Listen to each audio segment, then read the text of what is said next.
Coming up this hour. He found himself dissatisfied in life, late in life in this case, about what he was doing. But he was led of God because he ended up, this whole thing brought him to God in the end, toward the end. That's wonderful. And he became a Christian. So it doesn't make any difference what age you are. God has a plan for your life. It's good.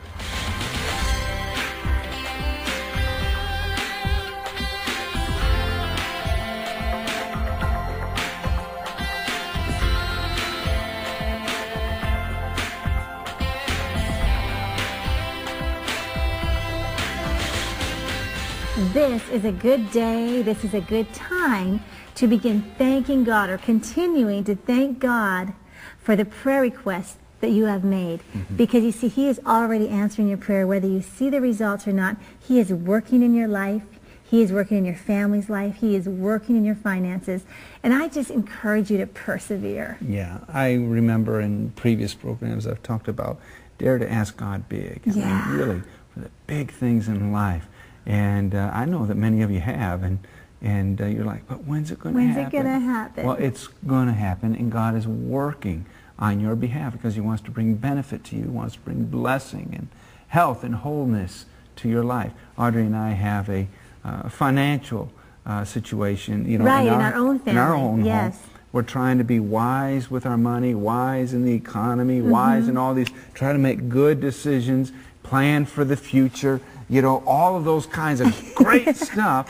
But set goals. Yeah, and it just isn't working the way it was supposed to. But does that mean that God has changed? Absolutely Never. not. Even personally, we're praying month after month after month. And yet I know that God is faithful, that He is our provider. And the same with you. We can encourage you saying, we personally have not seen the result of that particular investment that we made. And yet I believe that God is not, it's not the end of the story yet. And I believe that for you as well. Hang on and know that God is your hope. Yeah. There's one other thing I want to do, and that is I really want to encourage you. Make the investment to get a copy of the CDs and the workbook.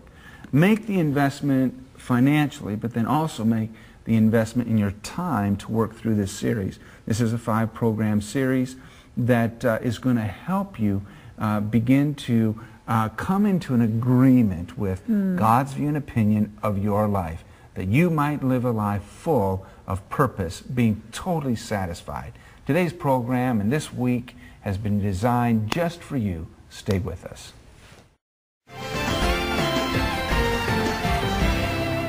Franklin Santagate is our guest today. Franklin is from Phoenix, Arizona. He's been with us for a few days. We've been talking about our calling in our life, our purpose, our goals, visions, dreams, etc., etc.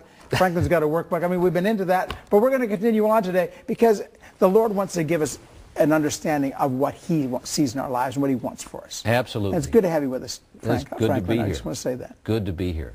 Let me recap where we've been. Let's go. Vision. What is a vision? We derive that from Jeremiah 29:11. I know the plans that I have for you. They're good, not evil, to give you hope and a future. So a vision is a defined future that God has authored in us. When He put us into this, or on this earth, He's given us a plan, a purpose to accomplish, a walk, a will, if you will. So a vision is a defined future. Willard, it's always about others, never about ourselves. It's always about greatness, and it's greater than we are. Because it's going to take more than us. Because if it's us, it's not of God, it's of us. So, purpose. What was purpose? Purpose is made up of 4 things. Purpose is our gifts and talents, because God has put in us eternity and authored in us gifts and talents and skills that He wants us to release on this planet. And how do we determine those or define those? Those will be determined by our passion for doing it. If we don't like what we're doing, the odds are good that you're not operating in the gifts and talents that maybe God put in you. So the passion helps define those. And the third thing is people that you want to bless others. I mean, people that you want to bless. It's always about others and places. So we talked about me as an example. I'm a communicator and a writer. That's my gift and talent. Now, I used it in marketing, still do, but I love now doing it more in ministry to bless others, because I can reach others and bless their lives and make a significant difference by sharing some of these truths. So I have a passion about it. And then I go places like I'm here to share with people who are watching, you know, about these principles. So that's purpose. gifts and talents, passion, people, and places. Now, on the road between our purpose and our vision, we want to take our purpose and we want to point it toward our vision. We want to use our purpose, our gifts and talents, passions, people and places, to accomplish the vision, the Jeremiah 29:11 painting that God has done for our life. And now we want to walk down that road. But to do so, we have to take one step at a time. And that's what brings us into goals. See, many people confuse these three words, actually: vision, purpose, goals. And if you ask a person, what's the vision for your life, many times they'll give you the goals. But you see, goals are not vision, because goals are actually a step toward a vision. Let's see, let me give you a word picture. Take a diamond. The diamond can be thought of as the vision. But a diamond's made beautiful by all the different cuts and facets on the diamond. Now think of each facet or cut as a goal, because there's a series of goals that'll be necessary to accomplish the vision. So goals are only part of the, or steps, or in this case, cuts or facets of the diamond. But when you've accomplished all the goals or finished all the cuts, you have a beautiful finished diamond. Wow, that's good. So it's there in the rough. Yes. Still, it's there, but you've got to go and uncover it, so to speak. And in prayer, you have to actually mine it to find it. What is it? No, that's good. Oh, no, that's actually a very good picture. Yes. It's there, but it's underground somewhere. It's in your heart. God's authored it there. Yeah, exactly. So somewhere in your heart is a vision. Well, if we really think about it, what we're doing today, for many of you who are watching, what you're doing today, where did it really get authored? Was it your father? Was it your family? Was it someone at school? Was it an opportunity that opened that seemed like it would be a good thing for me? Or was it authored of the Lord, you see? So now many times we find ourselves frustrated in our careers or our jobs, and we don't know quite what to do about it. Now, you talked about age in our last program. Is it too young or too old? Colonel Sanders, I happen to have known him. Oh, okay. It shows you how old I am. but in marketing, you've been around a long time, Franklin. Ate a lot of chicken. But anyway, I happened to work for him. One of my accounts was, Kentucky Fried Chicken. But did you know that he lived his whole life doing all kinds of things, from pumping gas to shore order cook to farm, whatever it was. He spent up to 65 years of age. Now, that isn't a whole life, of course. And so he retired, and he was so frustrated. He said, I have done nothing of significance. And he had a gift and a talent. And he had a passion about making chicken. I'm telling you, this is a true story. Okay, go for it. At 65 years of age, he had this passion about making chicken. And so he began traveling and going to restaurants and saying, let me make you some chicken. And he would cook up his chicken with his special recipe. And he would say, okay, here's how we're going to do. On a handshake, he'd say, you pay me a nickel for every piece of chicken you sell, using my recipe. And that's how he got started. And before, he left this planet and went to be with God. By the way, he became a Christian late in life, after he sold after he sold the business. Yes, to John Y. Brown, who was governor of Kentucky at the time. And he became a Christian. And as a matter of fact, I remember when he became a Christian, he wrote his tithe check from the last year, because he had gotten saved later in that year, and he presented it at the New Year's Eve service. That pastor was happy. But you see, he had this vision using his gifts and talents, but it's late in life, but he didn't let that deter him. And he built now it's a global business. It is. It's become, because why?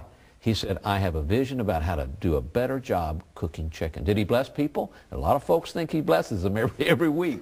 I still love the taste of Kentucky. It may not be healthy for me, but I still like the flavor. Well, a lot of things that taste good aren't healthy. Well, I discovered that too. But you see, what happened there was, that he found himself dissatisfied in life, late in life in this case, about what he was doing. But he was led of God, because he ended up, this whole thing brought him to God in the end, toward the end. That's wonderful. And he became a Christian. So it doesn't make any difference what age you are. God has a plan for your life.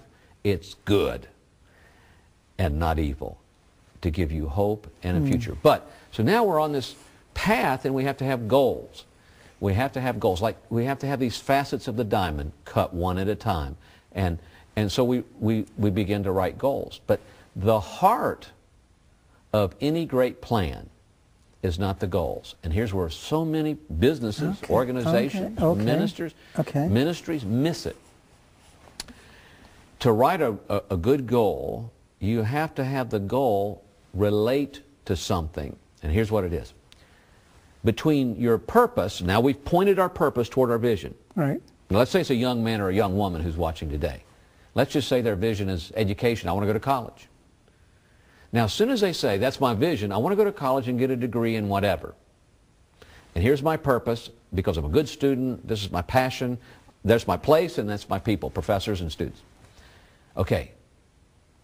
What's the obstacles between the purpose and the vision? The heart of any plan is understanding your enemy, or the obstacles that will keep you from accomplishing that. And so the first thing is, okay, I'm going to go to college. I need some money. So and I need acceptance too. There's a number of issues. Yeah, well, first of all, do I have the grades? Right. Okay, that would be number one. So a lot of people say will find themselves not having a good enough grade, so they have to take extra courses to overcome that. So you have to overcome. So the goal would be, okay, I'm going to take short-term goals. So a short-term goal is, right, I'm going to get my average up, so I'll be accepted at college. So that's number one. Then the next obstacle and priority, and you have to put these in priority, is finances. So there's financial obstacles. Right. Okay. Well, do I qualify for a scholarship? Can I borrow money? There's opportunities, with the federal government and things and other governments to borrow money or to use money, family, friends. So I have to put a goal together to solve that problem. Well, I have to do research. How much does it cost? What's the room? What's the board? What's my books? How much money do I need? So you have to define the obstacle that's financial. Now, in life, let's just say we're in business, there's going to be informational obstacles, educational obstacles, as in the case of the young man who didn't have quite the grades.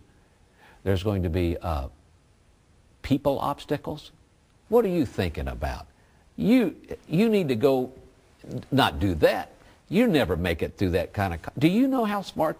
I mean, it's amazing how many people will come to you when you have a vision and you want to accomplish something in life. And character obstacles.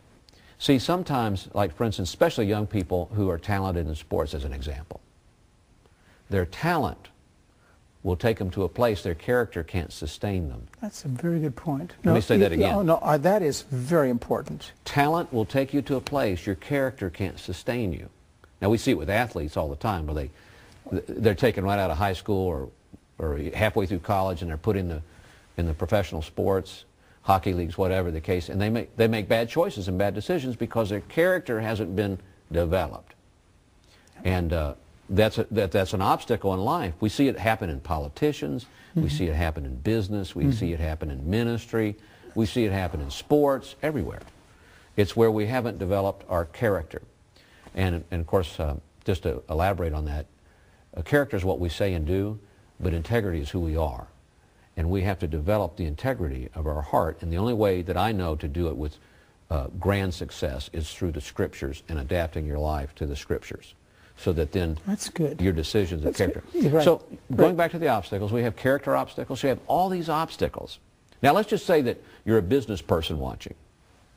You're going to have real estate obstacles. You're going to have funding obstacles, personnel obstacles, plant obstacles, all these kinds of things.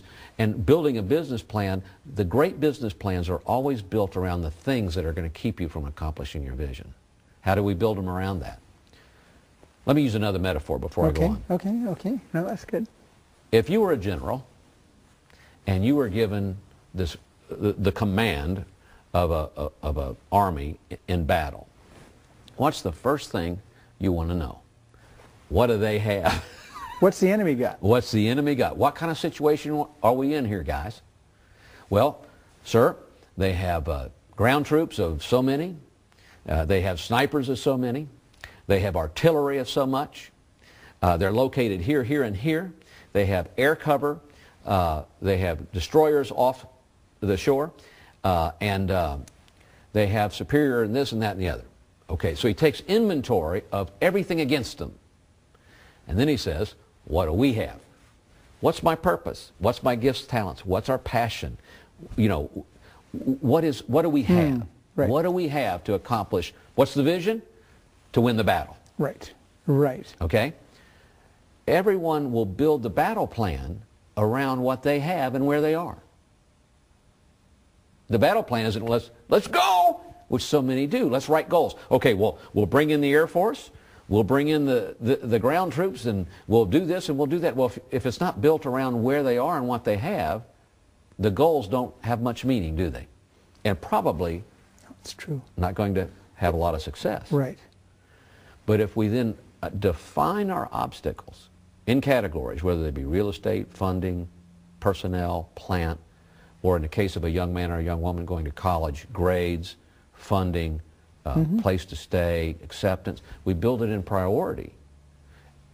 Now we have the foundation to write great goals, because goals should be crafted to overcome each obstacle. Now think about it. That's good. That's very good. Think about it. The first obstacle in your way, you have to craft a goal to overcome the obstacle. When you do that, the goal should be written in such a way that if it's accomplished, it defeats the obstacle. Now, then you go to the next obstacle. It's in a priority. Sometimes you have to find them simultaneously.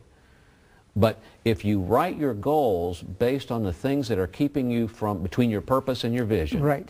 now you have goals that have purpose, not just goals like that man we talked about a couple shows ago who had 161 things and he accomplished by the time he was 61. And so what? Accomplished nothing. It wasn't tied to a vision that blessed Right. anyone, that was of significance. It accomplished nothing.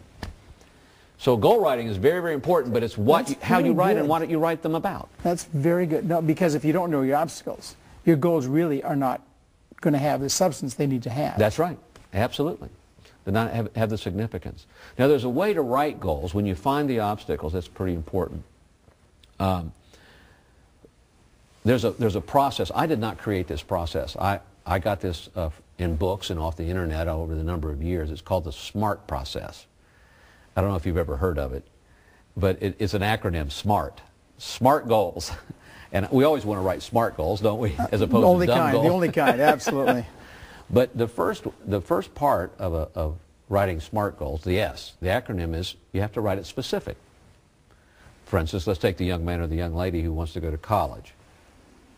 I have to have my grade average at a minimum of 3 point by this time in order to procure a transcript in order to submit it for acceptance. Now that's a very specific goal, isn't it? Right.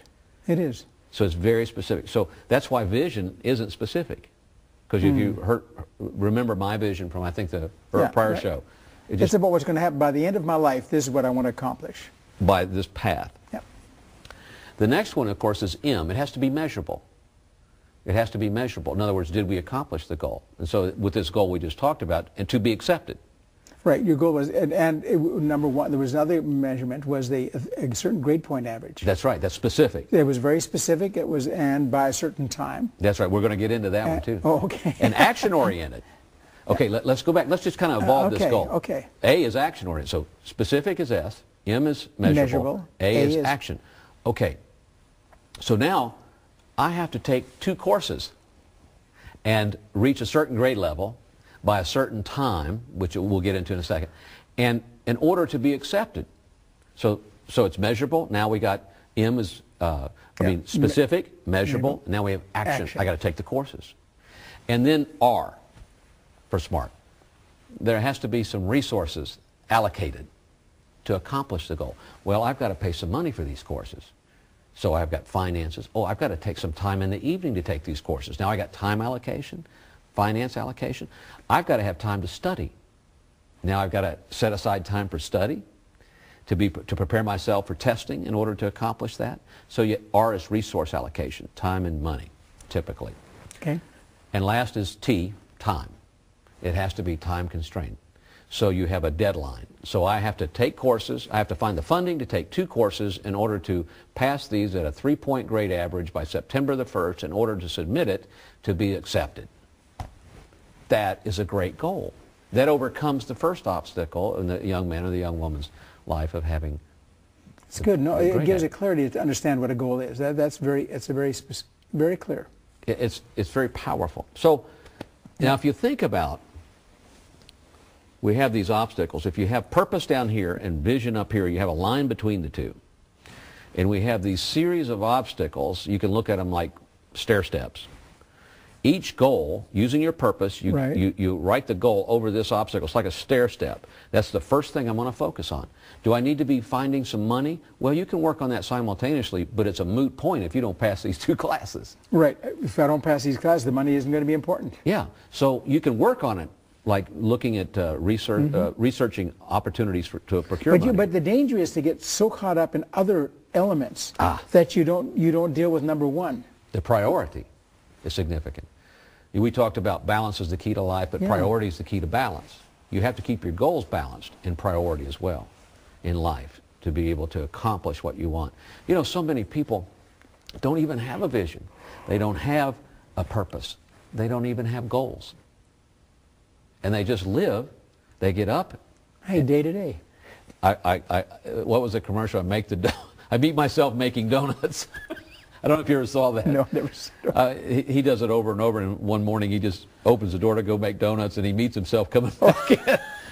You know, so we find ourselves meeting ourselves and not really understand. We just do the same routine over and over, living in a 24-hour window without any understanding of vision and significance for our life, understanding our purpose. And actually, without those two things, you don't have any goals. You don't need goals, and that's what we do. No, that's right. And I think sometimes some people avoid vision and purpose, so they don't have to have goals. Right. I know. You know, what are the New Year's resolutions? You know, we write down, what are our New Year's resolutions? Okay, I want to get fit. You know, I'm going to lose so many pounds. Exactly. Well, they're not tied to a vision, are they? No. They're just, well, it's good for us to be. Well, my vision is to live 100 years. And you see, if I don't live to be 100 years old, I won't fulfill my vision. So therefore, this is a goal is to lose the weight, because being overweight won't help me get there. It can be definitely an obstacle. Right. Now, let's just take that for a second. If my vision, which I've asked God to let me preach till I'm 95. Okay. Okay. Okay, sure. Okay. I said, God, I want to preach till I'm 95. I don't know where that number came from. It just came to me, and so I'm holding on to it. And I said, I want to preach till I'm 95 with a strong quality of life. Okay? So, now let's go back to the weight. If I eat the wrong foods, am I actually hindering myself on the path toward that, or am I helping myself? I'm hindering myself. Wow. So having that as a vision. Which supports our long-term vision. Sure. Yeah. Which also fits into the other vision. Okay, it's a subsidiary vision, if you want to put it that way. But you can sure measure your goals easily. Yes, you can. Based on that one, that gives you a pretty good idea which way you're going. Absolutely. So you have all these. You have a series of goals that are tied to a series of obstacles between purpose and vision, and they're in priority and in sequence. And that's what's so important, so that you can attack them in sequence. Because any general that fights a war will send in the air cover or the air stuff first. Well, he sends in the air, and then the artillery, and you're softening the ground so that you can go in with the infantry. You don't send the infantry in first. The same thing with obstacles. You attack the first thing you need to do so that you can get that out of the way. Then you work on let's go back to the young man or the young woman wanting to go to college. The next thing, I got financing. I did it. Now I've looked at these things. Now I got to be. Then Then you have to have that other goal that's specific, measurable, action-oriented, resource-allocated, and time-constrained to attack that one. And it has to be spelled out in great detail. When you cut a diamond, using our metaphor that we talked about earlier, that facet, every facet has to be cut just perfectly for that diamond to be the way it should be done. So you have to have it specific. And in the next part of the show, we can go into actually how you accomplish goals. A lot of people say they write goals and that's it. I wrote it. Yeah, they aren't going back to re-examine whether in fact they were met. Well, even if you write it specifically, how do you implement it? Mm-hmm. And good. That's good. We're going to go there after the break. After the break, we'll do that. We're talking to Franklin Santagate. Santagate. Santagate. Anyway, and we're dealing with the issues of dreams, vision, purpose, goals, and truth, and we'll get all the way through it. We'll take a little break, and we'll be right back right after this.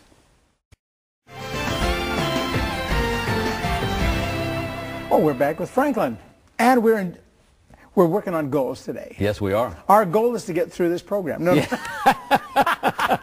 Yeah. no. My goal is to help people. Yes. You know, to set goals. That's really Yes. that's our goal today. If we can get that done today, we've got a time constraint. We've only got this show. I will do it. Okay. But our action is we're going to talk here. Yes. Anyway, please, let's keep on going here. Well, I think we left before the break. We left with the SMART acronym of writing goals, which specific, measurable, action, action-oriented, resources allocated, time constrained. I got it. And that's how we write goals. Now, those attributes have to be in every goal for it to be a SMART goal. Now, I got some notes that I wanted to share. There are 5 actions that are key to defining and accomplishing goals. And these actions are pretty important, and we're going to get into actually how you implement goals. Okay. Because you can write it, and it can be well crafted and be a SMART goal. But just having it down doesn't mean you have a plan on doing it. And that's what we're going to talk about in this next session. First of all, you have to break down your goals into manageable action steps. So the key word there would be action steps. In other words, even though a goal is a step toward a vision, there are action steps to accomplishing a goal. And so you have to break down the goal into action steps. Let's take the scenario we've been using with someone who wants to go to college and they have to take some additional courses. Well, so I have to take these courses and pass at a certain grade average by a certain date in order to submit the transcript in order to be accepted. That's a well-defined goal. Sure. Okay. Now, the action step is I have to enroll in the class. That's the first step. Right. Sure. So in order to enroll in the class, I've got to go and set a time and go meet with someone, sign up the paperwork, pay the money, and get everything set up. That's the first step. You see how it starts to break down now. And then, okay, my classes are going to be on what days? So my steps are on Tuesdays and Thursday evenings, I'm going to be in that class. And so you have to break down each goal into action steps. And those action steps should literally be like, the reason I call them steps is they should be like you would walk or take a step toward fulfilling the goal. One foot after another. You do this first, then you take the next step. You do that, you take the next step until you get it completed till the goal is actually done. So it's action steps. Now in business, if you have any business people watching, this is a big part of writing a business plan, because one of the key things that business leaders want in life, whether it be a ministry, a church, or a business, is they want to be able to measure, are we moving forward the way we should be moving forward? Are we accomplishing what we should be accomplishing? How do I make my people accountable for what the vision is and what the goals are? Well, here's how. We take action steps. We divide them into 52 steps for the year, meaning in every department. Let's just take a department. This week, this department needs to accomplish this by this time. And so the department head sits down with that person and turns over the page and said, okay, did we accomplish this? And he says yes or no. If he says no, then you have to determine why. Because here's the principle. If a rocket, you know about a little bit of rockets, if a rocket takes off and you know if the trajectory is off by just the smallest degree when it takes off, after a while it's going to be way off course. And you want to know that it's off course here. Right, yeah, absolutely. So right that you can adjust it to keep it on course. Because if you wait 6 months to do the review and you're way over here, you go, oh my goodness, we're way off course. So that's what action steps on a weekly basis, 52 action steps on a weekly basis, allows you to do, is to adjust before you lose money, you lose time, you lose accounts, or in the case of someone trying to accomplish, get accepted into college, if they don't allocate the time, if they miss classes and don't pass, if they don't have those steps in sequence, they're not going to take the next step. well, they got to start over. Yep. They have to start over. And so action steps are very important, one at a time, in accomplishing a goal. So that's number one. Number two, as it relates to that, is that you have to have your action steps well defined. Does this sound like work? It is work.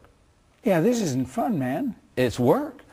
Because all of a sudden I just felt like people were probably going, Man, that's a lot of work. Yeah. But listen, if you're going to accomplish anything insignificant, you have to work at it. Even a marriage.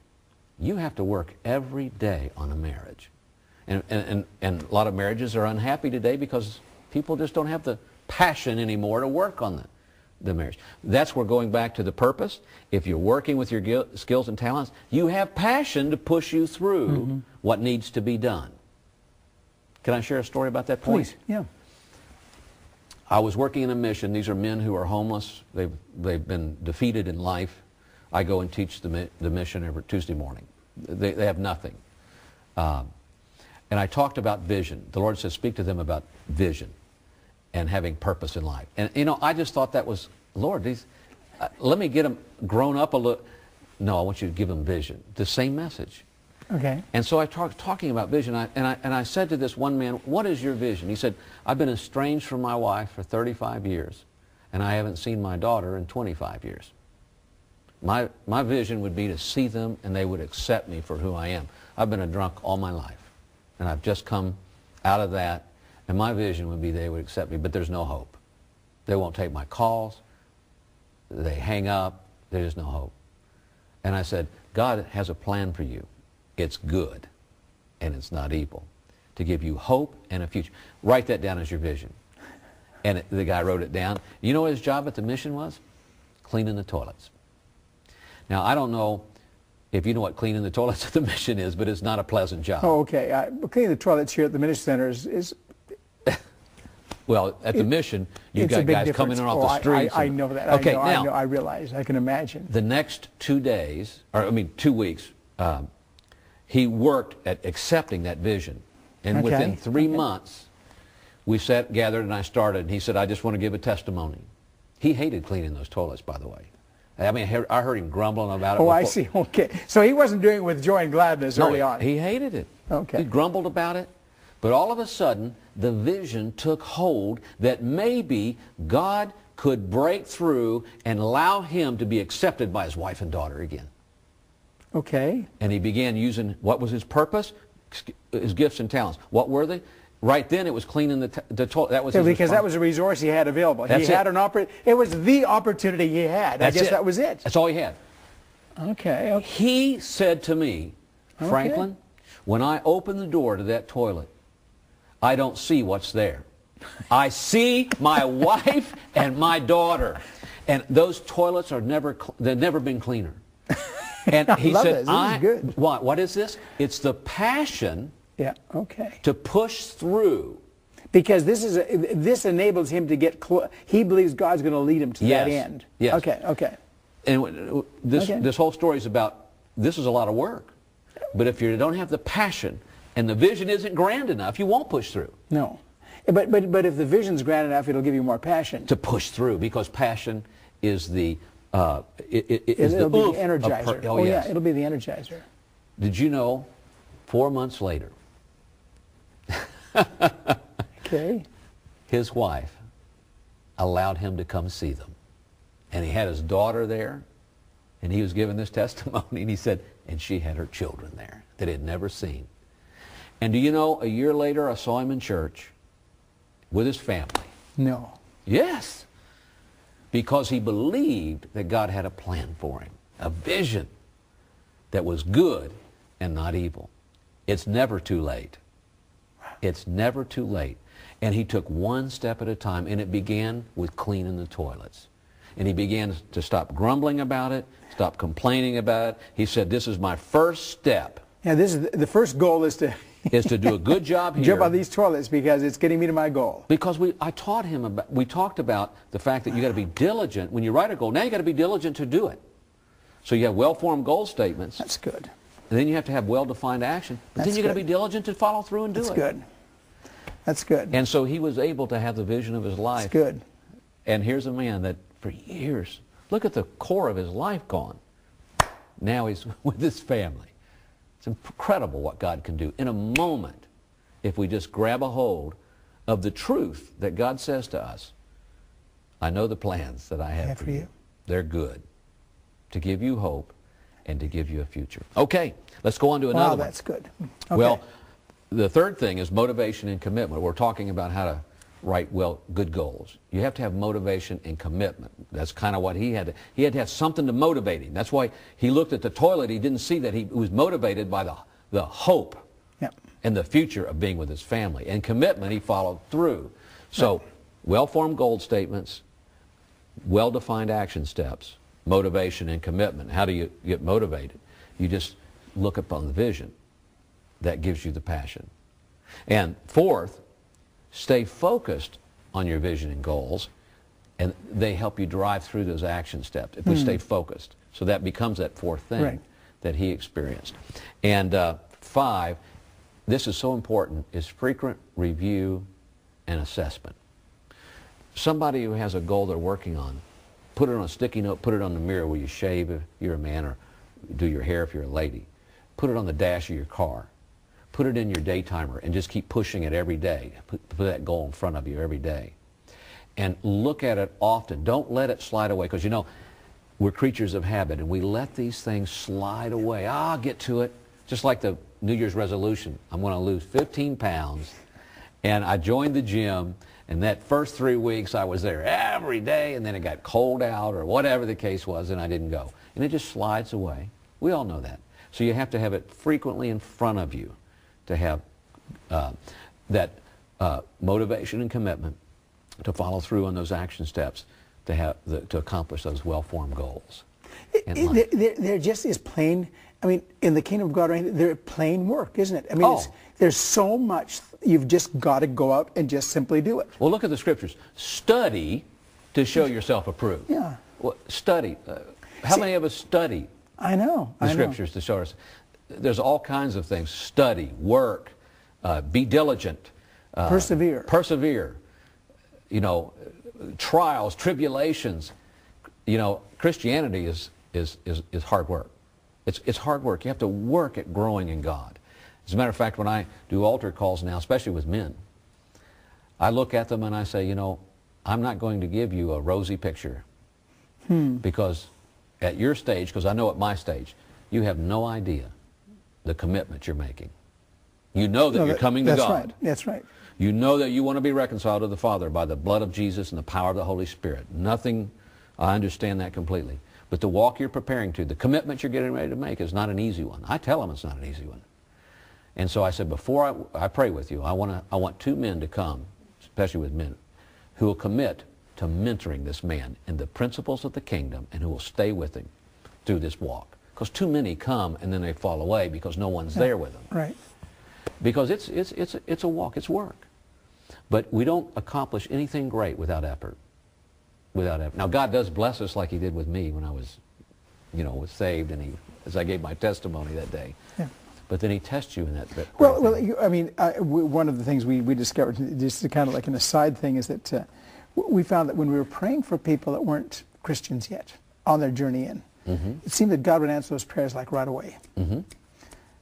But then, and He's got a way of drawing people because He wants. But then when He wants to grow us up, He is determined to grow character into us. He's determined to put character and depth and strength into us. And the only way, that doesn't come by just, He can't, God can't just boom like that on you, because He's got to involve your will. He's got to involve the very you in it. Otherwise, He'd be making you something against your will. So He wants you to embrace what He wants and purpose those things in your life and go for it. Absolutely. Well, the great story in the Bible, I'm going to bring you into Canaan's land, but you got to take this city. I'm going to bless you and give you this city. But after this, you're going to have to fight to occupy your Canaan land. And you're going to have to tear down the cities, burn them, leave nothing there, which is sin or anything earthly in our lives. And then you're going to rebuild the cities the way I want you to rebuild them. But they had to fight. They had to war in the faith to be able to accomplish these things for God. I'll tell you, I've heard so many things. Well, first mission trip I went on, I led a team to Russia. We land in Glasgow, not Glasgow, one of the airports in England. I can't. There's Heathrow, and then there's Gatwick. Gatwick, that's it. And as soon as we land, we can't get off the plane because the IRA had these bomb threats. And we've flown 8.5 hours from New York, and now we're whatever it is. We're at the gate for 7 hours. Can't get off the plane. Planes are miserable.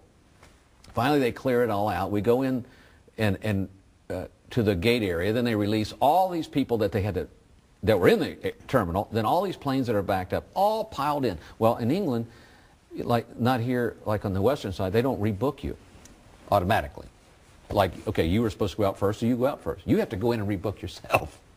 Well, after hours of this, we were having to rebook. We had to get on Prague or Czechoslovakia Air to go to Prague and then on up to St. Petersburg.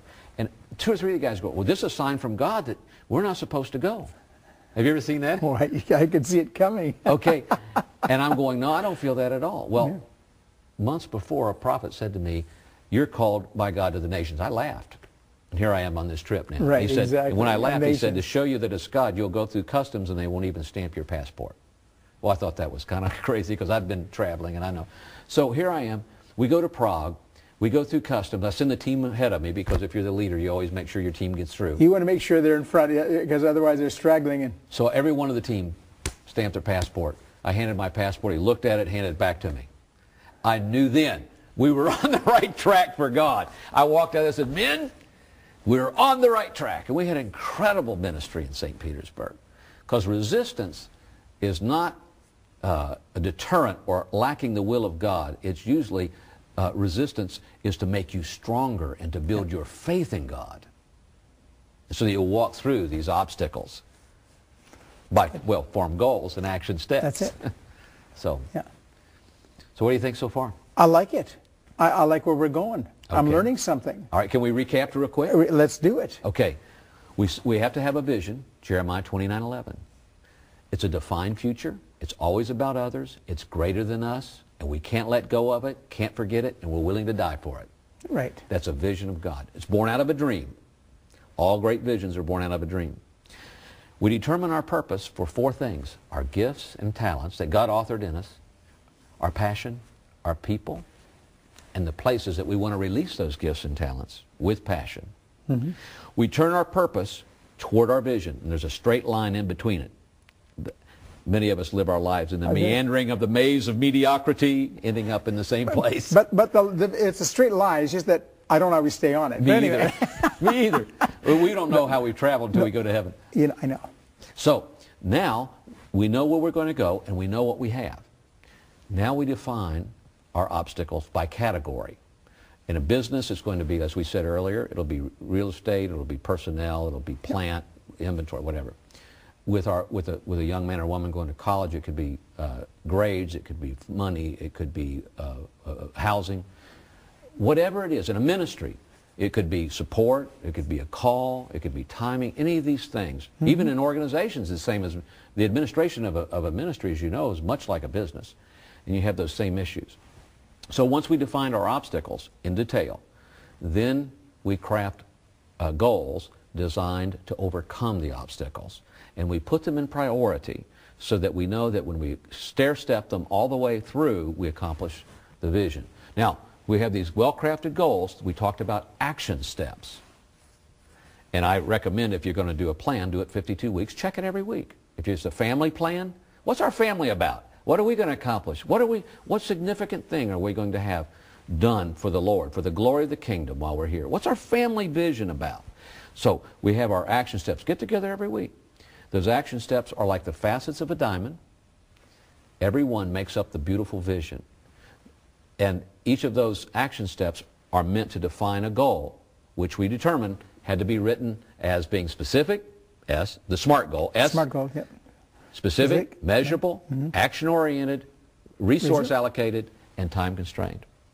And so those action steps in a business, okay, I'm going to go a little bit deeper. Is it okay? Go for it. If you have this ministry here, and if you have a goal, and you have someone responsible for the action step, the thing that defines an action step is the time it needs to be done, the person who's responsible for doing it, and the budget that you allocate it to be done with. That's how everything's run. Okay. You have, this is what has to be done. Here's the person that's doing it. Here's the money I'm going to give you to do Right. it, and here's when it needs to be done.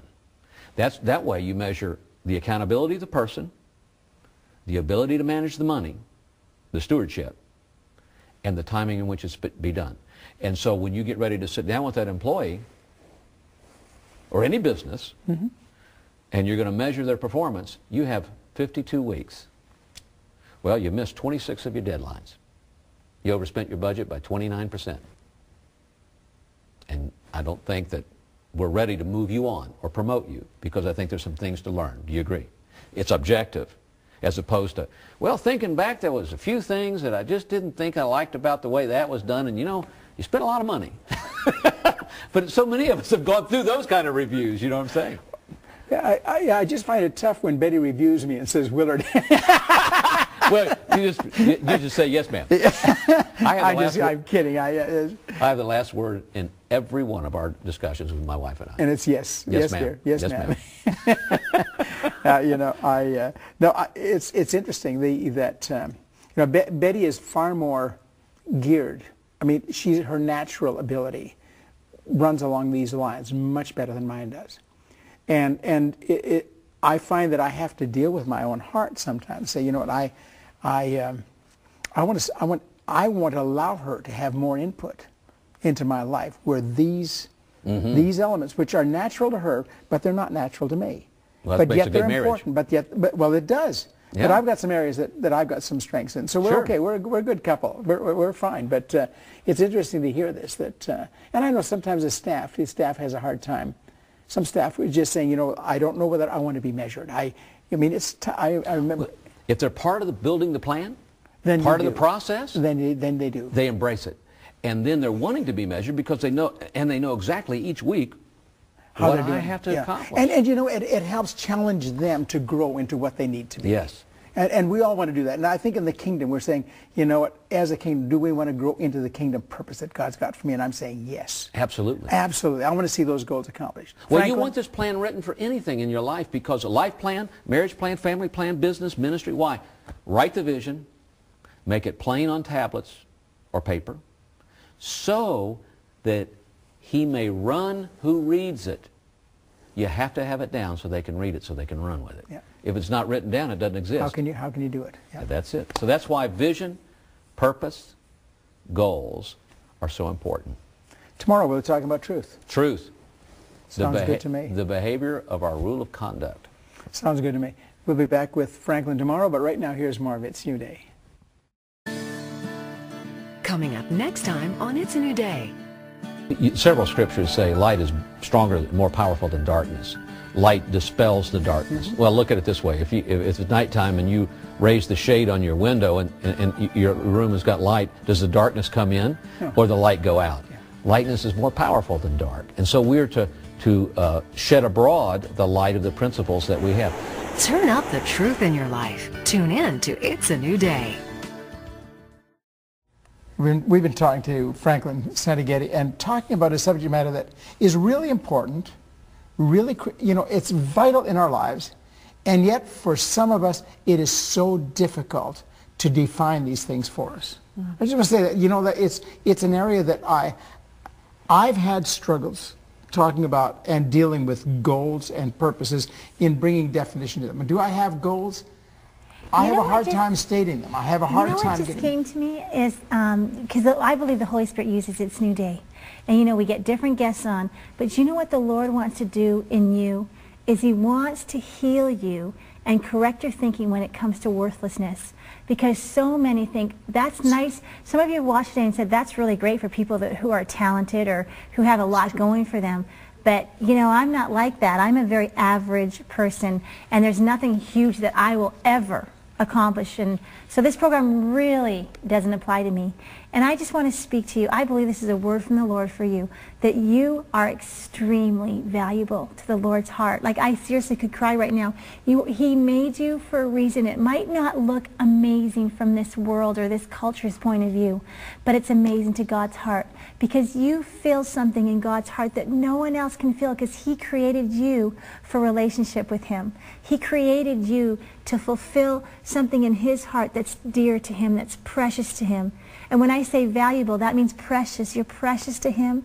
You're like the treasure that He digs out. So I come against any worthlessness now in anyone who's watching this program that says, well, that's good for some people, but I'm not worth having goals. And in Jesus' name, I pray that the worthlessness will be broken. By the blood of Jesus, we place the cross of Jesus there and say, I speak truth to you, that you are so loved, so valuable, so accepted, so forgiven. And I pray that a surge of God's purpose will come into your life that's supernatural, not put on by a pen and paper on a piece of paper, but put on by the Spirit of God and His stamp of, I love him. This is my son in whom I'm well pleased. This is my daughter in whom I'm well pleased. Yeah. It makes it much easier to write out your visions, your purposes, your goals, all of those kinds of, much, much easier when you know who you are in God. Right. And you know who He is in you. You see, because then there comes this divine alignment. You know, you see, I'm coming into an agreement. I'm choosing to believe what God says about me to be true. So today, you know, as Audrey has spoken, I believe to you, would you please come in agreement with God's view and opinion for your life? Thank you, Lord. See you next time. Bye-bye.